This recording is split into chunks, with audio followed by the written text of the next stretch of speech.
What if the Norse god of the sea wasn't just about storms and fishing, but the mastermind behind an empire of trade? We're diving deep into Njörðr's forgotten influence on ancient Nordic commerce, uncovering how his domain shaped everything from sailing routes to the very economy of the Viking Age. The god of calm seas and full coffers. To the Norse, the sea was both a boundary and a lifeline. It separated their homelands from the wider world. But it was also the highway of wealth, trade, and survival.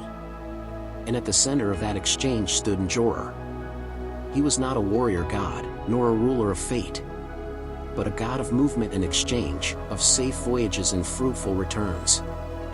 When merchants loaded their ships with amber, furs, or iron, they prayed to Njörðr for calm seas and fair winds. Their livelihoods depended on it. In him, faith and finance were one and the same. Wealth as a sacred force. In Norse belief, wealth was never just material, it was sacred energy.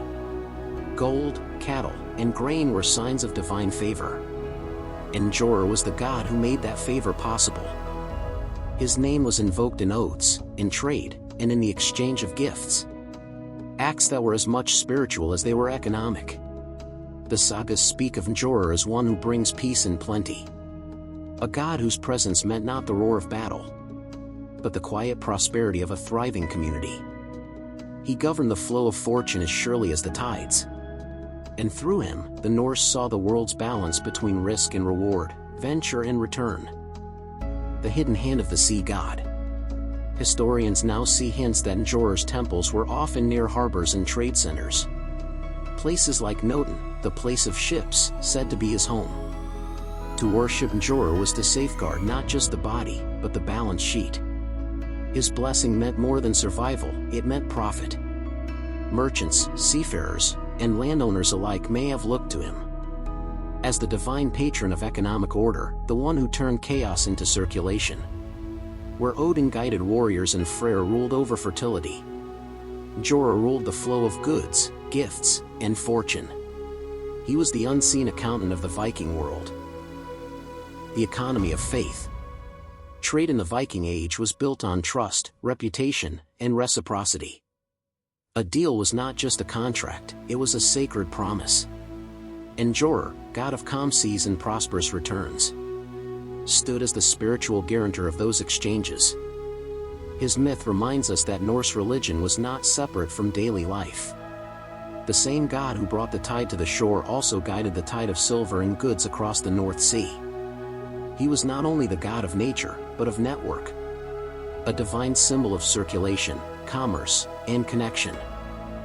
Beyond the battlefield. So when we think of Viking power, it's easy to picture axes, shields, and storms. But beyond the battlefield lay another kind of strength. The quiet might of Njörðr's domain. Ships arriving safely, markets thriving, alliances held by trade instead of war. Njörðr's legacy reminds us that the Vikings' world was built not only on conquest, but on exchange, movement, and trust. He was the god who made prosperity possible. The calm beneath the chaos, the wealth within the waves. Thank you for watching. If you'd like to explore more about the hidden forces that shape the Norse world, leave a comment below. And remember, not all power is won with the sword. Some is carried quietly across the sea, on the tide of Njörðr's blessing.